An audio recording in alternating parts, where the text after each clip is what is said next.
کہ نیکی کے خیر کے کام میں ایک دوسرے کا تعاون کرو، لیکن اس تعاون میں کچھ رکاوٹیں پیش آتی ہیں،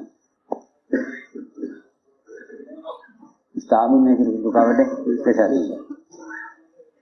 ایک سب سے بڑی رکاوٹ تعاون میں جو پیش آتی ہے وہ حسد ہوتا ہے۔ کیا ہے؟ حسد، کہ بھئی ہم ان کا ساتھ نہیں دیں گے، کیوں؟ کہ اندر حسد ہے، اندر حسد ہے جی، حسد ایک دوسرے کا معاون نہیں بننے دیتا۔ یہ کہیں کہ جتنی بھی خیر امت میں ہے وہ اللہ کی تقسیم ہے، حسد کرنا اللہ کی تقسیم سے اختلاف کرنا ہے، حسد کرنا اللہ کی تقسیم سے اختلاف کرنا ہے، یہ حسد کرنا اللہ تعالیٰ کی تقسیم سے اختلاف کرنا ہے کہ اللہ تو نے اس کو یہ چیز کیوں دی ہے۔ حسد کرنے والا نعمت کو ضائع کرانا چاہتا ہے، اس لیے اللہ رب العزت حاسد کی صلاحیتوں کو ختم کر دیتے ہیں، کیوں؟ اس کی کوشش ہے نعمت کو ضائع کرنے کی، خیر کی ایسی چیز ختم ہو، تو اللہ کیا کرتے ہیں؟ جی ہاں، کہ حاسد کی صلاحیت کو چھین لیتے ہیں۔ عجیب بات ہے کہ جو نیکیاں اس کے پاس ہیں وہ تو ختم ہو جاتی ہیں اور آگے مزید نیکیوں کا راستہ بند ہو جاتا ہے، کیونکہ حسد کرنے والا وہ اجتماعیت سے الگ ہو جاتا ہے۔ یہ آپ دیکھیں گے کہ حسد کرنے والا اکیلا رہ جائے گا، حسد کرنے والا اکیلا ہو جائے گا، جی ہاں، اجتماعیت سے کٹ جائے گا۔ حسد کرنے والا وہ اجتماعیت سے کٹ جاتا ہے، الگ ہو جاتا ہے۔ جو نیکیاں ہیں وہ ختم ہو گئی اور آمدنی کا راستہ بند ہو گیا، کیونکہ دکان بند ہو گئی، آمدنی کا راستہ بند ہو گیا، نیکی کی آمدنی، کیونکہ ایسا نیکیوں کا لین دین ہے نا، خوبیوں کا لین دین۔ اس نے فرمایا کہ اگر اللہ نے کسی کو کسی خیر سے نوازا ہے تو اس سے حسد مت کرو، اور اگر اللہ نے کسی کے اندر کوئی خرابی ہے تو اسے نفرت نہ کرو۔ تم اس کی ایک بات سے نفرت کرتے ہو اور اللہ اس کی ایک ادا سے محبت کرتے ہیں، اور تم نہیں جانتے، تم نہیں جانتے کہ اللہ کو اسی کو ادا پسند ہے، اللہ اس سے کام لے رہے ہیں اور تم اس کے ظاہر کو دیکھ رہے ہو۔ اس لیے فرمایا کہ یہ کام لینا اللہ کے ذمہ ہے، اللہ جس سے چاہیں جو چاہیں کام لیں، اللہ جس سے چاہیں جو چاہیں کام لیں، کہ تم مومن کے ساتھ اچھا گمان کرو، مومن کے ساتھ اچھا گمان کرو، ظن المؤمن خیرا، کہ مومن کے ساتھ ہمیشہ اچھا گمان کرو، چاہے اس کا ظاہر کتنا بھی برا ہو، اس کا ظاہر کتنا بھی برا کیوں نہ ہو، تو مومن کے ساتھ اچھا گمان کرو، مومن کے ساتھ اچھا گمان کرو، اس کا ظاہر کتنا بھی خراب ہو۔ یہ تو وہ ظاہر ہے اس کا جو آپ اپنی آنکھ سے دیکھ رہے ہیں، جو آپ اپنی آنکھ سے دیکھ رہے ہیں، یہ اس کا ظاہر ہے، کہ اس کا بھی حکم ہے کہ تم مومن کے بارے میں اچھا گمان کرو، لیکن ایسا مومن جس کے بارے میں کوئی اگر خبر دے کہ فلاں نے یوں کیا ہے، فلاں نے یوں کیا ہے، یوں کہیں کہ اس کے بارے میں تو بدگمانی کرنے کا اور اس کی بات پہ یقین کرنے کا تو کوئی امکان ہی نہیں ہے،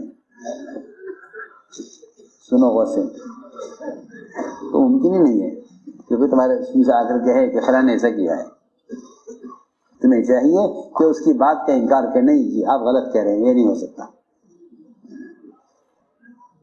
یہ ایسا نہیں ہو سکتا۔ وہ کہے میں اپنی آنکھ سے دیکھ کر کہہ رہا ہوں کہ نہیں آپ کی آنکھ نے غلط دیکھا، مومن ایسا نہیں کر سکتا، بات ختم۔ ہاں سنو غور سے، اس کا حکم ہے کہ مومن کے بارے میں اچھا گمان کرو، چاہے تمہیں خبر دینے والا کتنا بھی سچا کیوں نہ ہو، سنو، خبر دینے والا کتنا بھی سچا ہو، کیونکہ گناہ کی خبر دینے والے دو قسم کے لوگ ہیں. ایک تو وہ قسم ہے جو گناہ دیکھ کر آپ کو بتا دے, سنو غور سے. ایک قسم ہے جو گناہ کر کے آپ کو بتا دے. میری بات غور سے سننا. ایک قسم ہے جو گناہ دیکھ کر آپ کو بتا دے, فلاں نے ایسا کیا ہے, فلاں نے ایسا کیا ہے. اس کے بارے میں حکم ہے کہ نہیں جی تم ان کی بات کی تصدیق مت کرو, تو میں غلط کہتا ہوں, وہ میرے سے نہیں کر سکتا. ایک وہ شخص ہے جو خود گناہ کر کے بتا دے کہ میں نے ایسا کیا ہے. کیونکہ جو گناہ کر کے بتلاوے آپ سے, اس کے لیے بھی آپ کو اس بات کا اللہ کی طرف سے حکم ہے کہ آپ انکار کریں کہ نہیں آپ نے ایسا نہیں کیا. سنو میری بات, معترف گناہ میں کیا کر رہا, اعتراف کر رہا. ہاں آپ کا نہیں آپ نے گناہ نہیں کیا. تو جب اعتراف کرنے والے کی بات کا انکار کرنے کا حکم ہے اور اعتراف کرنے والے کی بات کی تعویل کرنے کا اور اس کی بات کو ثابت نہ ہونے دینے کا حکم ہے, اس کے بعد ثابت نہ کرو, ثابت نہ ہونے دو, تو جو خبر لے کر آیا ہے اس کی بات کی کیا اعتبار ہے؟ یہ بات توجہ سننا. دیکھو نا, آپ تو حدیث دیکھو. ایک صحابی نے آ کر کہا یا رسول اللہ میں نے زنا کر لیا, میں خود اقرار کر رہا ہوں. فرمایا نہیں تم نہیں جانتے زنا کیا ہوتا ہے, جاؤ. جی میں نے زنا کیا ہے. فرمایا نہیں تم نے ہاتھ لگایا ہوگا عورت کو, تم نے آنکھ سے دیکھ لیا ہوگا, تم نے پیار کر لیا ہوگا, جاؤ تم نے زنا نہیں کیا, جاؤ. دیکھو نا ماحول کو صاف رکھنا کتنی بڑی سنت ہے. ماحول کو کہ مومن کے بارے میں بدگمانی, اس لیے کہ کام جو ہوگا وہ اعتماد سے ہوگا. تو شیطان پہلی کوشش یہ کرتا ہے کہ کام کرنے والوں کا اعتماد ختم کرو. یہ پرانی بات ہے, انبیاء کے ساتھ بھی یہی ہوا, ان کو متہم کرو تاکہ یہ کام نہ کر سکیں. ان کے کام میں ان کی بڑی رکاوٹ ہی پیدا کی جاتی تھی کہ ان کو متہم کرو تاکہ کام نہ کر سکیں.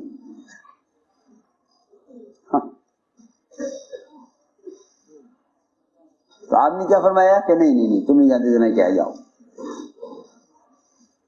ایک نے آ کر 4 مرتبہ کہا, مائی مالک اسلمی نے 4 مرتبہ میں نے زنا کر لیا. ادھر سے کہیں ادھر منہ کر لیں, وہ ادھر سے کہیں آپ ادھر منہ کر لیں, وہ ادھر سے کہیں ادھر منہ کر لیں گے. گھماتے رہے کہ چاہیے کہ اب بھی واپس چلا جا رہے ہیں, اب بھی واپس چلا جا رہے ہیں. تربیت ہے یہ تربیت دی گئی تھی صحابہ کو کہ تم کسی مسلمان کا عیب تلاش مت کرنا, بلکہ مسلمان کے عیب کو, اس کے گناہ کو ثابت مت ہونے دینا. اس کی کوشش کرنا, مسلمان کا گناہ ثابت نہ ہو, مسلمان کا گناہ ثابت نہ ہو. علی کے یہاں آیا ایک چور, اور اس نے لوگوں نے کہا جی چوری کی ہے. اس نے بھی کہا جی میں نے چوری کی ہے. میں کیا چرایا؟ کہ جی یہ اونٹ چرایا ہے, یہ اونٹ چرایا. فرمایا کہ بھائی اونٹ سارے ایک سی شکل کے ہوتے ہیں. دیکھو کس پیاری بات ہے, اونٹ سارے ایک شکل کے ہوتے ہیں. تم اپنا سمجھ کر کھول رہے ہوں گے, دوسرا کا نکلا, لوگوں نے تمہیں چور بنا دیا. یہ کوشش نہ ایسا نہیں, تمہیں چوری نہیں کی. جاؤ. وہ چور بھی زمانے کا تھا کہ نہیں جی میں نے چوری کی ہے, مجھے پاک ہونا ہے, میں نے چوری کی ہے. فرزے نے فرمایا کہ بلاؤ جلاد کو ہاتھ کاٹنے کے لیے.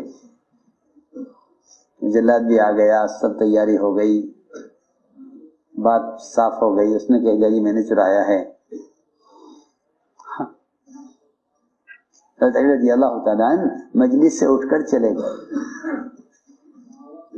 اور یہ کہہ کر گئے مجلس سے اٹھتے ہوئے کہ میرے آنے تک کچھ مت کرنا. پھر تو کچھ چلے گئے, بہت دیر کے بعد واپس آئے. اور آ کر چور سے ایسے بات شروع کی جیسے اس سے پہلے اس کو دیکھا ہی نہیں ہے. چور کو دیکھا ہی نہیں ہے.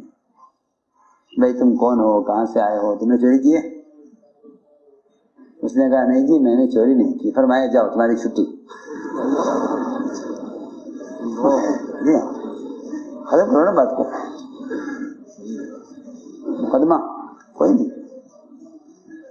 جی ہاں مومن کیا نہیں چلتے مقدمے, مومن کے مقدمے معافی سے ختم ہوتے ہیں. وہ تو فسادی لوگ ہوتے ہیں جو مقدمے کو باقی رکھتے ہیں. مقدمہ چلے گا. جن کے دلوں میں انتقام کا جذبہ ہوتا ہے وہ مقدمہ ختم نہیں کرتے ہیں. جن کے دلوں میں معافی کا جذبہ ہوتا ہے وہ بات ختم کر دیتے ہیں. مومن سے محبت, مومن سے محبت. جی ہاں بھائی بھائی کے مقدمے چلتے ہیں. جھگڑا تھا 1 لاکھ کا, مقدمے خرچ ہو گئے 10 لاکھ. جی ہاں بالکل عام بات ہے, کیونکہ معاف کرنے کا مزاج نہیں ہے. یہ کہیں کہ جو شخص اپنے لیے اللہ سے معافی کا طالب نہیں ہوگا وہ مخلوق کو معاف نہیں کرے گا.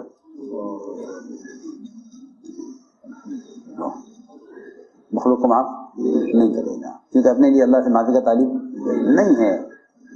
کہ یہ اپنے لیے اللہ سے معافی کا طالب نہیں ہے اس کے سامنے آخرت نہیں ہے. یہ اصل بات ہے. ورنہ یہ چاہے گا اے اللہ مرنے سے پہلے تو مجھے معاف کر دے, تو جو اللہ سے اپنے لیے معافی چاہے گا وہ بندوں کو معاف کرے گا. جو اللہ سے اپنے لیے معافی نہیں چاہے گا بندوں کو معاف نہیں کرے گا. کیونکہ جو اپنے لیے معافی کا طالب نہیں ہے اللہ سے, وہ دوسرے کو معاف کیسے کرے؟ فاعفوا واصفحوا الا تحبون یغفر اللہ لکم, کہ معاف کر دو, درگزر کر دو. تم نہیں چاہتے کہ اللہ تمہیں معاف کر دے؟ یہ آیت بتا رہی ہے کہ جو آدمی اللہ سے اپنے لیے محبت کا, اپنے لیے جو ہے معافی کا طالب ہوگا اور اپنے لیے معافی چاہے گا اللہ سے, وہ مخلوق کو معاف کر دے گا. یہ بتایا. میں نے عرض کیا کہ بدگمانیاں پیدا ہوتی ہیں ساتھیوں میں. جی ہاں, اور شیطان پیدا کرتا ہے. صحیح حدیث میں ہے کہ ایک اچھا خاصا بزرگ شیخ نورانی چہرے والا, صحیح حدیث ہے کہ وہ آئے گا تمہارے پاس اور یہ کہے گا کہ فلاں نے ایسا ایسا کیا ہے. پھر وہ بات آپ کے سب کے بیچ میں پھیل جائے گی کہ فلاں نے ایسا کیا ہے. لوگ کہیں گے کس نے بتایا؟ کہ بھائی وہ ایسے ایسے شکل کے بزرگ تھے, میں جانتا ہوں, اچھی طرح نام سے نہیں جانتا, شکل سے جانتا ہوں, نظر آئیں گے تو بتا دوں گا. حالانکہ وہ نظر آئے گا نہیں ہے. حدیث میں صراحتاً ہے کہ وہ شیطان تھا. حدیث میں صراحت ہے کہ وہ شیطان ہے, وہ دوبارہ آئے گا ہی نہیں, وہ کر گیا اپنا کام. صحیح روایت ہے کہ لوگ پوچھتے ہیں بھائی یہ بات کس نے کہی تم سے, کہ ہاں میں شکل سے جانتا ہوں, نام سے نہیں جانتا, نظر آئے گا تو بتا دوں گا اس نے کہی. ایسا ہوتا ہے, ایسا ہوتا ہے. تو صحیح حدیث ہے کہ آپ نے فرمایا کہ یہ شیطان تھا جو ایک بزرگ کی شکل میں آ کر ایک بات تمہارے درمیان چھوڑ گیا ہے اور تم اس بات کو چلا رہے ہو. اس نے فرمایا کہ مومن کے بارے میں اچھا گمان کرو, ورنہ آدمی بدگمانی میں بڑے بڑے قدم اٹھا لیتا ہے اور بڑے بڑے ارادے کر لیتا ہے. ایک مرتبہ حضور اکرم صلی اللہ علیہ وسلم نے ایک صحابی کو بھیجا کہ جاؤ بنو مستلق سے زکوٰۃ وصول کر کے لاؤ. یہ بڑا قبیلہ تھا, یہ بڑا قبیلہ, ان سے زکوٰۃ وصول کرنے کے لیے بھیجا. یہ گئے تو شیطان نے دیکھا, منافق نے, کہ سارا قبیلہ زکوٰۃ دینے کو تیار, اور سارا قبیلہ اس صحابی کی استقبال کے لیے بستی سے باہر نکلا ہوا. سب سنتے باہر آ گئے بستی سے. حضور اکرم صلی اللہ علیہ وسلم کی طرف سے آدمی آ رہا ہے زکوٰۃ لینے کے لیے، ہم اس کا استقبال کریں گے، اس کا اکرام کریں گے، اور عمدہ مال زکوٰۃ کا چھانٹ کے الگ کر لیا دینے کے لیے.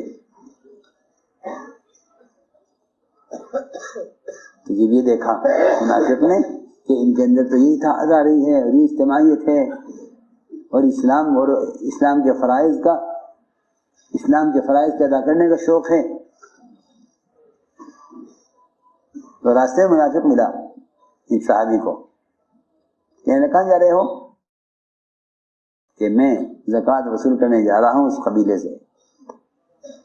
تو اس نے کہا کہ آپ کو معلوم بھی ہے کیا حالات ہیں؟ ہاں آپ جہاں جا رہے ہو وہاں کیا حالات ہیں؟ ہاں یہ کرے گا، یہ کام منافق کا ہے. وہ ہر زمانے میں ہوتے منافقین، ہر زمانے میں. انہیں کہاں جا رہے ہو؟ حالات معلوم ہے کہ بھائی یہ تو معلوم نہیں کچھ، میں تو زکوٰۃ وصول کرنے کے لیے جا رہا ہوں. اس منافق نے یہ کہا کہ تم بڑے بھولے آدمی ہو، وہاں مت جاؤ، وہ پورا قبیلہ تمہیں قتل کرنے کے لیے باہر نکل آیا ہے اور زکوٰۃ دینے سے انکار کر رہا ہے.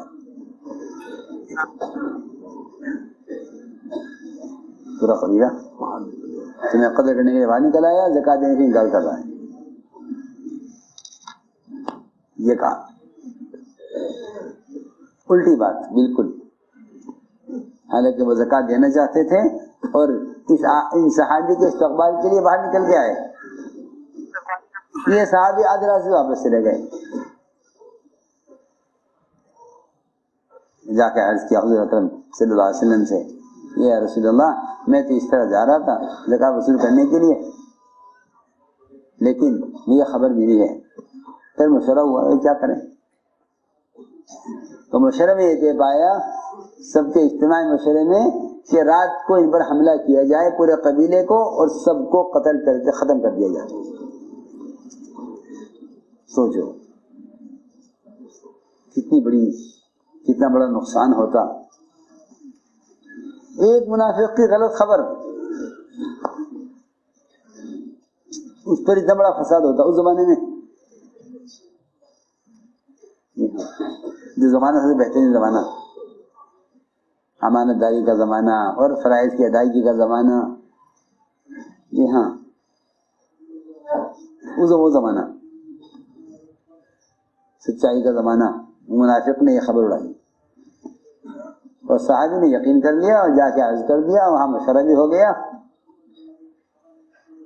جی ہاں، اور پورے قبیلے کو اول سے لے کے آخر تک سب کو قتل کرنا طے ہو گیا، سب کو ختم کر دیا. دو وجہ سے زکوٰۃ نہیں دے رہے، زکوٰۃ روک رہے اور ہمارا آدمی کو قتل کرنا چاہتے ہیں.